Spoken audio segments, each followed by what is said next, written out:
Station, this is Houston. Are you ready for the event? Houston, this is Station. We are ready for the event.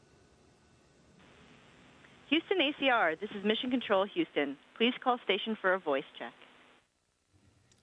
Station, this is Houston ACR. How do you hear me? Houston ACR, we have you loud and clear. How us? Loud and clear. Please stand by for opening remarks. Greetings from Louisiana. I'm Dr. Clint Coleman, the Program Administrator of LaSTEM, Louisiana STEM Education Workforce Initiative. LaSTEM consists of 9 regional STEM centers strategically located throughout Louisiana, connecting citizens with workforce opportunities that align with the demands of the 21st century. Today we are at the NASA Astro Camps in Lake Charles, Louisiana. This year our camp hosted over 5,000 campers at more than 70 different locations. It is with great enthusiasm that we are hosting our very first downlink event in the state, giving our campers a unique experience they won't soon forget. Now, without further ado, let's move on to our first question. Hi, my name is Hannah, and my question is, what does it feel like in a spacesuit? Hey, Dr. Coleman and all the students of LaSTEM, and especially Lake Charles, Louisiana, welcome to the International Space Station. And Woody just did a spacewalk, so I'm going to give him the mic and let him tell you about that, Hannah. Hey, Hannah. It's a great question. So the spacesuit is very large and bulky. We pressurized the spacesuit to about 4.3 pounds per square inch pressure above the vacuum of space outside. And because it's pressurized, it's fairly stiff and rigid. And so it's a little awkward to move around in. Your gloves are like big balloons, and so it takes a little bit of force to squeeze your hands and use them.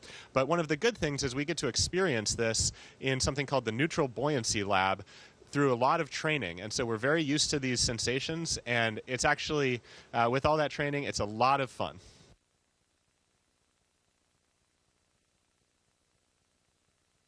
Hi, my name is Elijah. My question is how you sleep. Hey, Elijah. You know what? We sleep really well in space because you don't have any pressure points. You just kind of float. And so where we actually sleep, it's called crew quarters, and it's about the size of a phone booth.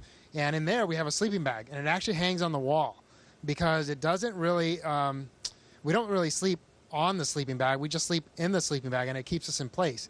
And if you've ever seen an ultrasound of a baby in the womb where they just kind of hang out with their knees up and their arms like that, your body tends to relax in that position. And so that's kind of what we look like. So the sleeping bag just keeps us in place while we float in our crew quarters. Hi, my name is Ella, and my question is, do you have a goal on the space station, and have you achieved it? Hey, Ella, that is a great question.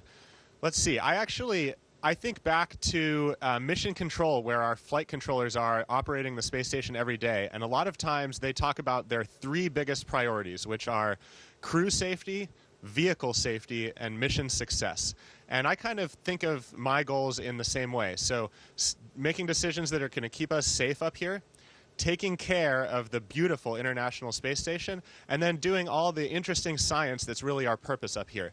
And so trying to do all 3 of those in that order is what I aim to do up here, and I think we've been pretty successful so far.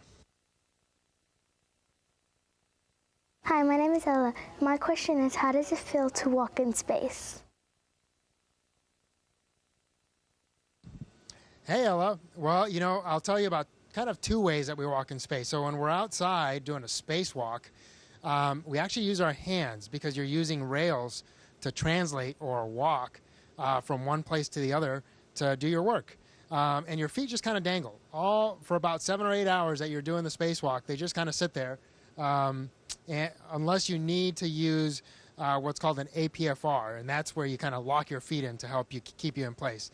But otherwise, we use our hands to do spacewalks.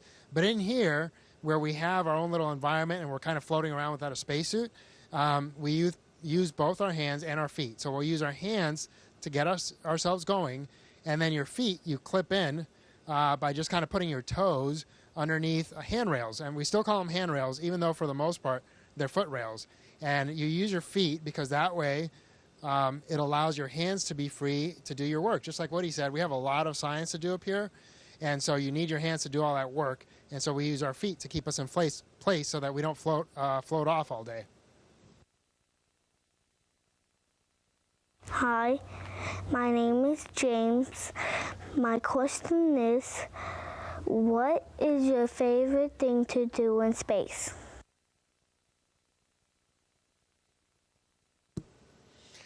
Hey, James, that's a great question, and for me, that's an easy one. So far, my very favorite thing has been spacewalking, going outside the space station to do some repairs.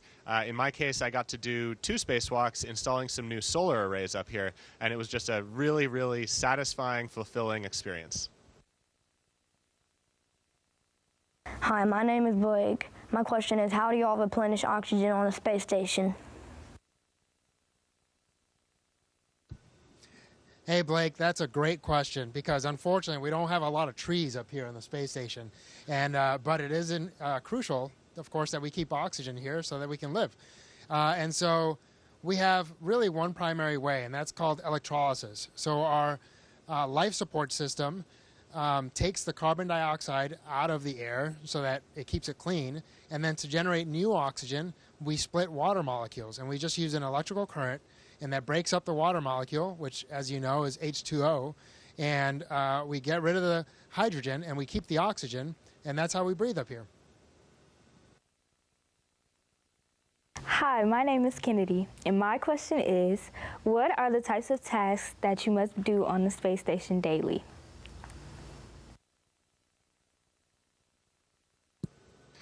Hey, Kennedy, that is a great question.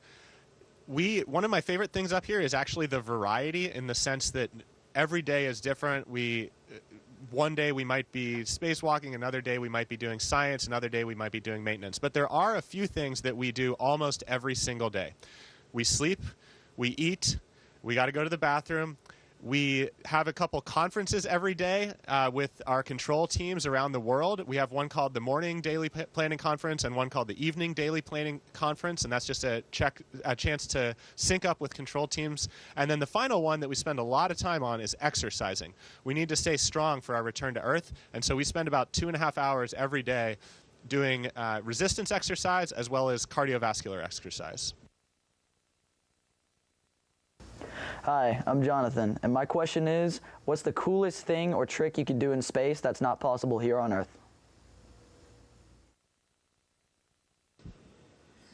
Hey, Jonathan. Well, I think all of us love to just float around. And I'll tell you about a fun game that we play. We call it astronaut bowling.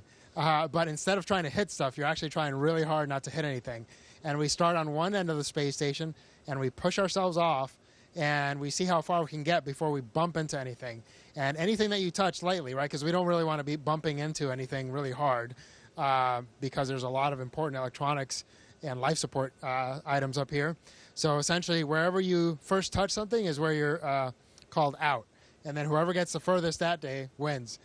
So that's a lot of fun. Most of us can make it 10 to 20 feet, but sometimes you go all the way from where Crew Dragon is at the very front of the station all the way to the end of the USOS module at Node 1, which is where we eat. And that's probably about 100 feet. That's a pretty good round of astronaut bowling. Hi, my name is Carter, and my question is, what happens if you sneeze in space?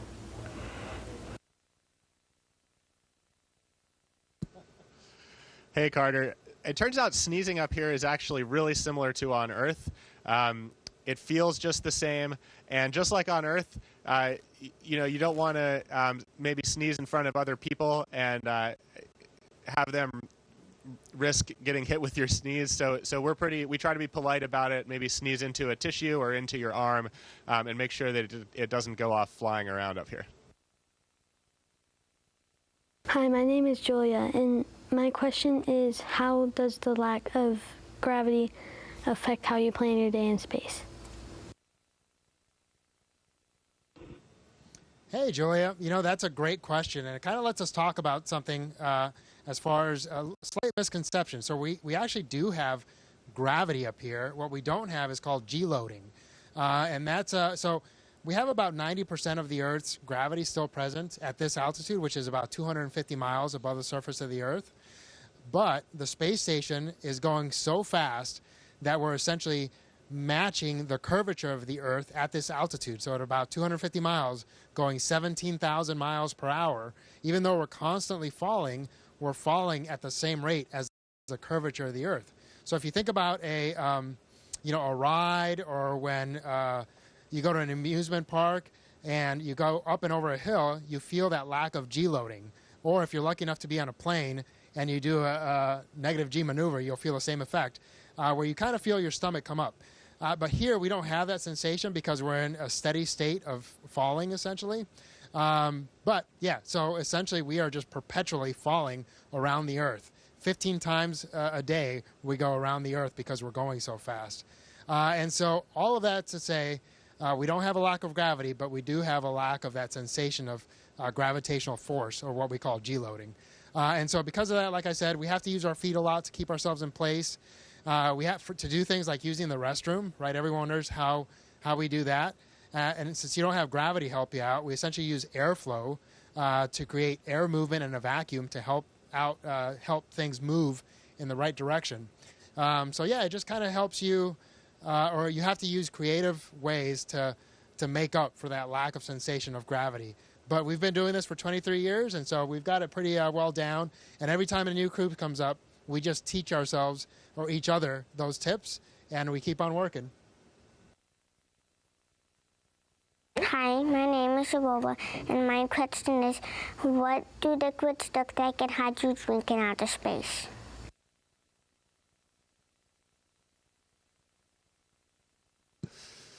Hey, Aurora, that's one of my favorite things up here. Liquids are really interesting up here, particularly water. So I'm going to get Frank's help here. We actually have some water that we can show you.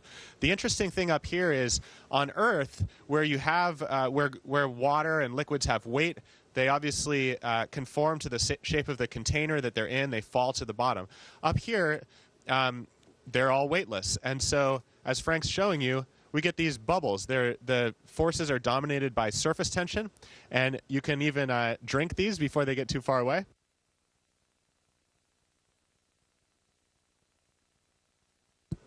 And so the water's just beautiful up here. The dominant force at play is surface tension, and it causes the water to find a sort of minimum energy state, which turns out to be a perfect sphere. So if you wait long enough after you form one of these bubbles, all of the energy in the bubble slowly damps out, and you get a just perfect sphere, and it's just an absolute marvelous thing to play around with. Hi, my name is Mason, and my question is, how is it like in outer space? Hey, Mason, you know what? It's really cool up here. One of the coolest parts is that we get to look down on the Earth from 250 miles up. Unfortunately, at that altitude, we only get to see about 300 miles, but that's still a really cool perspective. And we get to see all the beautiful blues and greens and browns that make up our wonderful planet. The other cool thing, like we said, is you get to float around all the time, so that's a lot of fun. And really the best thing, though, is that you get to be up here with your friends. So kind of like on Earth, you get to just enjoy everything and anything a lot more when you do it with friends. Hi, I'm Matthew, and my question is, how do astronauts shower in space?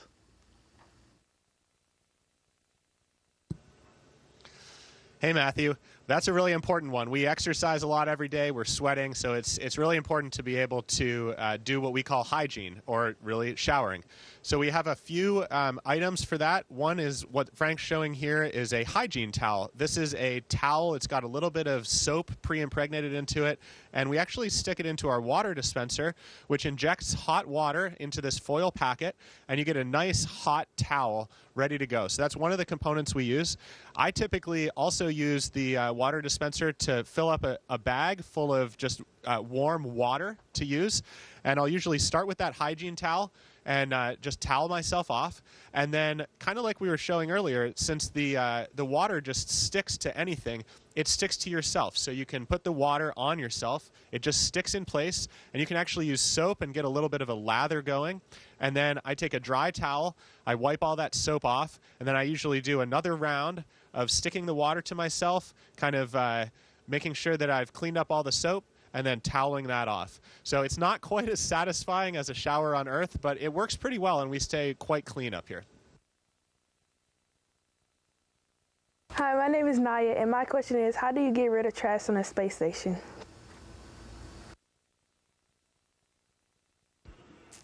Hey, Naya. Yeah, that's a great question, because we do generate a fair amount of trash up here because, for instance, we can't really do laundry, and so we will wear the same clothing for a few days, and then you change out, and you have to get rid of that clothing eventually, right? Same thing, our food comes up in these little packets to protect it from radiation, and you create a lot of trash just from all the protection that you use for your food. So what we do is we put all those things in these bags, we keep them really compact, and we store them. And when we get a new cargo spacecraft, like the Cygnus that just came up a few days ago, those cargo spacecraft come up with a lot of science, a lot of supplies, different items like that. So we take that all out, empty it out, and then we fill it back up with all of our trash. And not just anything that we generate, but also some of the science generates trash, or some of the equipment that breaks, and that can be considered trash if it's not going to go back to Earth and get fixed and get flown back up. So all of that stuff that becomes trash gets put back in, for instance, the Cygnus spacecraft. We fill it up as much as we can, close it up, and then those spacecraft don't have a heat shield. And so when they re-enter the atmosphere, they essentially just burn up. And so some of those shooting stars that you might see every once in a while might actually be trash from the ISS. Hi, my name is Cooper, and my question is, do y'all ever leave the inside of the International Space Station?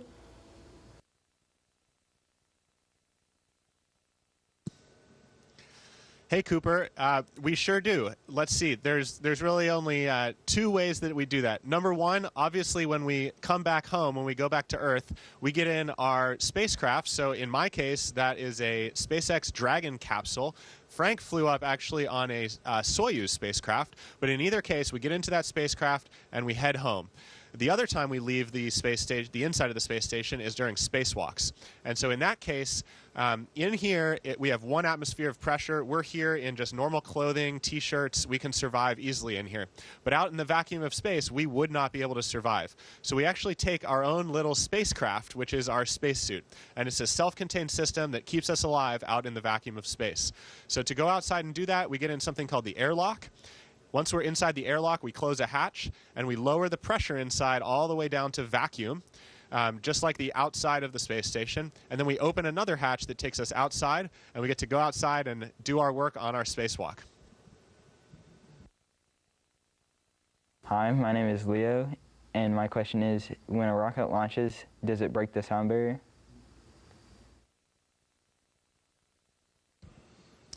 Hey, Leo. Well, you know, when we first launched, we start at 0, right? And it's a really heavy rocket because it takes a lot of rocket fuel to get us to outer space. So you actually start off pretty slow, but very, very quickly, your speed starts picking up. And so the sound barrier and the speed of sound is kind of a complicated question because some of that depends on your density altitude, right? Because how fast air travels depends on how dense the medium through which it's traveling is. And so at sea level, it's about 700 miles per hour. And so we get to that speed pretty quickly. And by the time we leave the atmosphere, we're traveling at about 15,000 miles per hour. So if you just look at the velocity, we're going quite a bit faster than the speed of sound. But the funny thing is, because once you leave our atmosphere, there is no air. Outside of the space station, without any air, sound really can't travel. And so it'd be difficult to say that you're breaking the sound barrier in outer space. But you are going way, way faster than the speed of sound at sea level.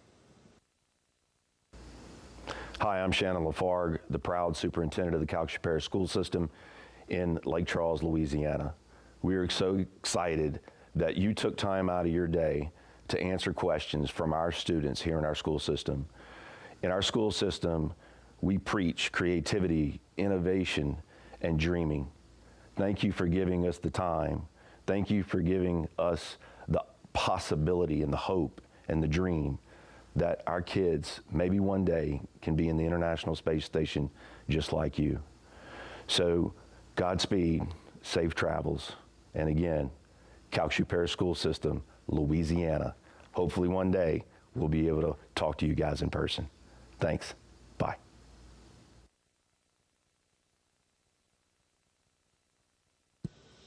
Well, thank you so much. We just want to say, on behalf of the Expedition 69 crew, it was a wonderful experience getting to talk to the students of the LA STEM program. You know, it wasn't long ago that I was your age, in your shoes, and you know, just think a few years ahead, and your generation really is the future. You're going to be the people that innovate all the technical solutions to all the problems that the world faces. And maybe some of you one day may be up here in our place, in Frank and my place. So it was just a great honor getting to talk to you today, and follow your dreams. Station, this is Houston ACR. That concludes the event. Thank you. Thank you to all participants. Station, we are now resuming operational audio communications.